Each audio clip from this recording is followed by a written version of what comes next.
Hi guys, welcome to the show. Thank you for being with us today. So I just wanted to introduce myself. I'm Sarah Buckingham.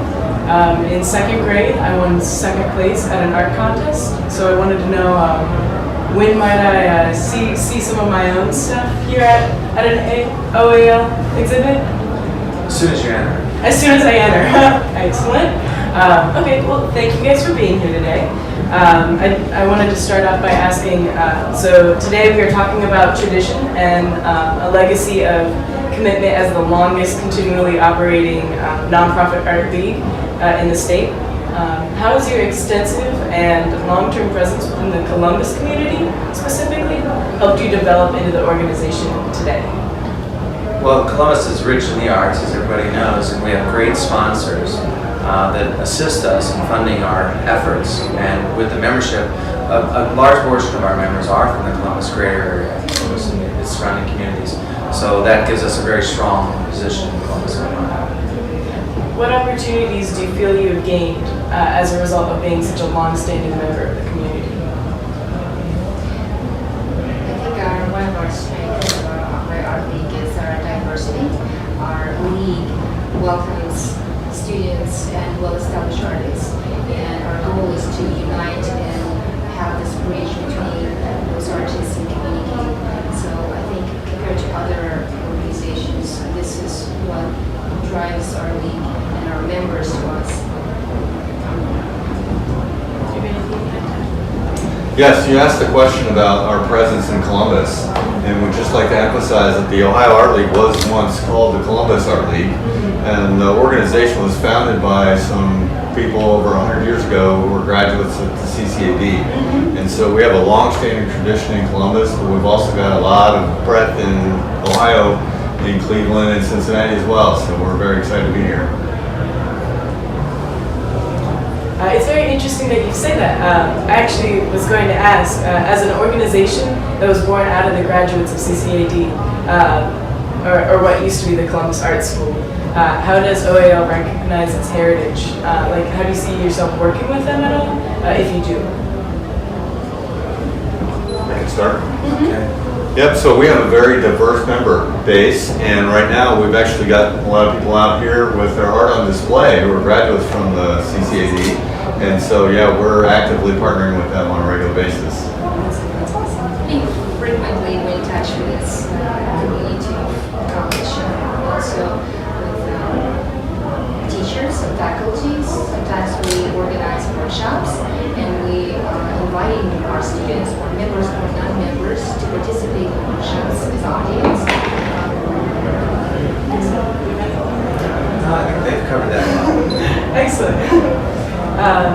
Okay, so I read in a Columbus Alive article that a member of your organization was quoted saying that the history was a really big part for her, that being the oldest nonprofit still operating comes with a lot of potential that should be celebrated and understood, and how celebrating past artists as well as the present ones brings in new artists.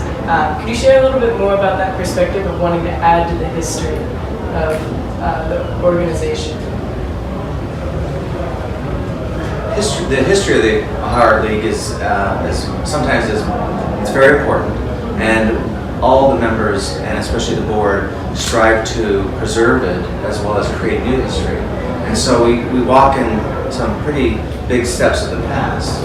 And so what we plan to do and what we do on a daily basis or monthly at every show is to maintain the integrity of our history and to attract artists of all levels to continue that family feeling of the art.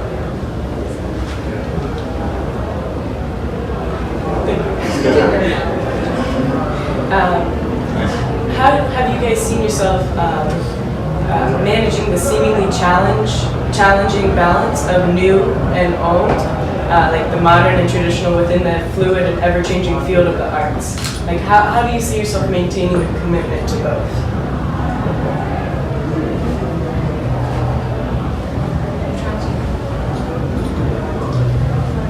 Well, as George mentioned, preserving our heritage is very important and valuable, and creating a set of standards, let's say, for the artists and the artist community is something we actively work on as a board, and that would be my first point to mention about how we create the future, is to invest in these standards that help the artist community raise their own bar.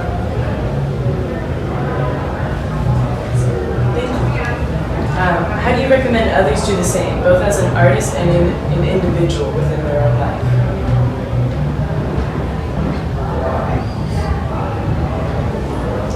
Well, join art groups, and we are connected to art groups all around Ohio. So it's important wherever you live in Ohio that you have a local community, and then we can unite the local community on a statewide basis.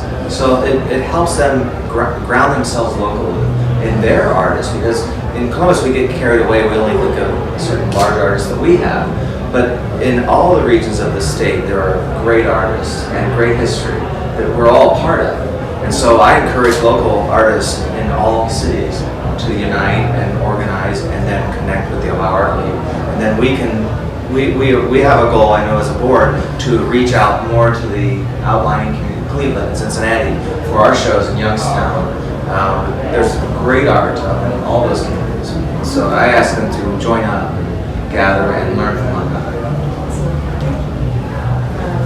So as a long-standing member of the community, how has OAL seen Columbus and Ohio change as an art scene? Do you think we've come a long way?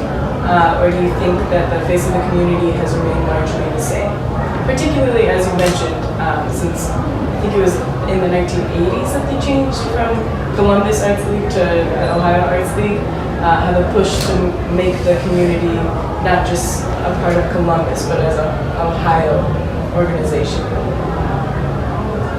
think with newest technology, it's making it more accessible.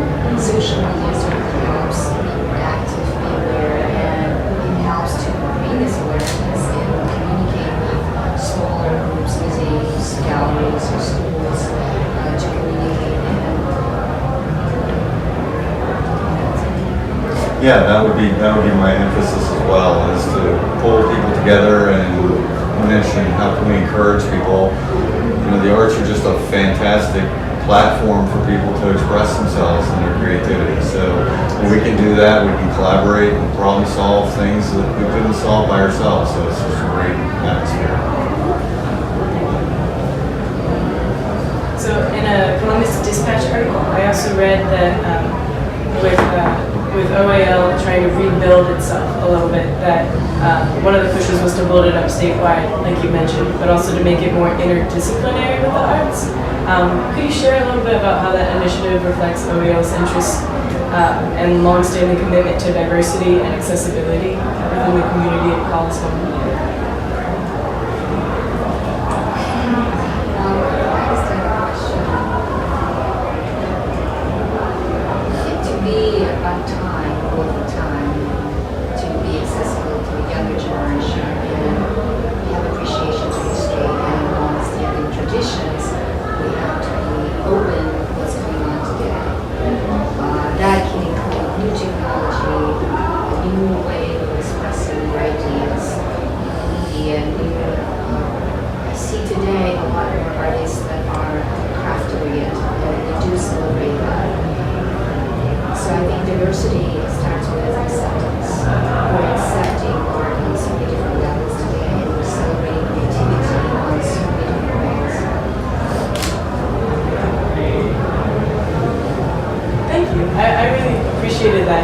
Especially with trying to balance a tradition of history. It doesn't mean just adhering to the same thing that's been done before. Like being able to incorporate what's going on today as a part of your history, making it a really active ongoing process.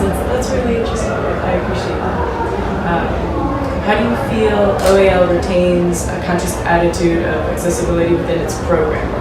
Like making it open for all members of the community, regardless of income, regardless of physical ability, characteristics like that, making sure everything is geared to be incorporated for everyone.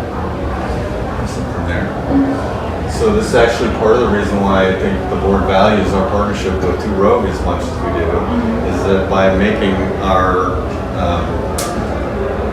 the promotion of that events and the engagement and accessibility through other channels, other media, will make the league more accessible to a broader group of members, prospects, you know, make it more accessible. Yeah, this shows a great example of the accessibility of varying levels of artists.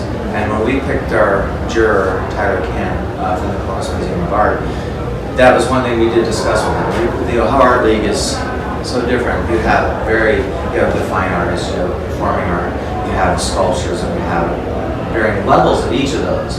And so as Fatima and I discussed the group that's going to be submitting to him, we wanted to make sure he took that into consideration when selecting this group that he has today. And there is diversity out there. And it's in 50-some pieces right now. It's amazing to see it all together. I'd like to add that besides the jury exhibits or exhibits that actually for our Ohio Art League members, we do have gatherings and workshops that welcome everyone. That we have monthly meeting, Oil Tonight, that's the title, where we welcome everyone. So you don't have to be an Ohio Art League member to meet there and to be part of our any program, whether it's education program or just a bonding workshop. Just come over and share your story, share your work, who you are, just be with us. So tell me, where can people go to find out more about OEL, and what upcoming projects or events do we have to look forward to? The best way to follow us on social media, like us on Facebook, and you will automatically be notified for any upcoming events, galleries, or workshops. You can also follow us on Instagram or check us out on the website. Thank you. All right. So tonight we're experiencing the opening of this fall gallery. What do you have looking forward to tonight? Is it the food or is it music that we're hearing through the walls? What are you looking forward to seeing tonight? I'm excited to see the reaction from our audience, our members, guests, and family members, the excitement and the surprise. I'd like to talk to some of them and have questions and just an interactive experience. Yeah, I don't know if y'all can hear this right now, but it's getting pretty noisy out there. I'm very excited myself to see the response and reaction from folks and just the engagement. So just to see the engagement of our members and the community here. The food is great though. Food is great. Yeah, thanks. Thank you. Thank you. I think that where this center is, where it's in Newark, Ohio, and it's Denison Art Space, and so to bring an art space to this community in the downtown area is really important, and I'm excited that so many people are out there right now who actually came to downtown Newark and enjoy the arts. It's a lot for the city. Okay. Thank you guys for being here today. I really appreciate you coming and talking with us. And I appreciate everything you guys are doing for Ohio and for the arts community. Thank you. Thank you. Thanks.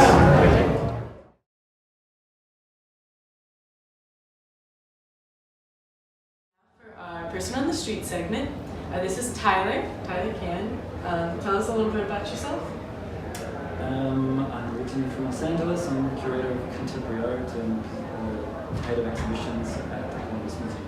Excellent. So Tyler, tell us a little bit about your thoughts of tradition. Tradition. That's a big topic. It's a big question, and it's a really important question. I mean, tradition, in some ways, it's another word for the past. But we root ourselves in traditions, just as we do in places. And it's a source of our identity in many ways. But that doesn't mean, we're always making the past. We live in the present, we look to the future, and when we look back, we see how traditions have changed. So it's important in as much as we ground ourselves in certain traditions. we also look for ways of expanding and breaking them if necessary. Thank you. Thank you very much.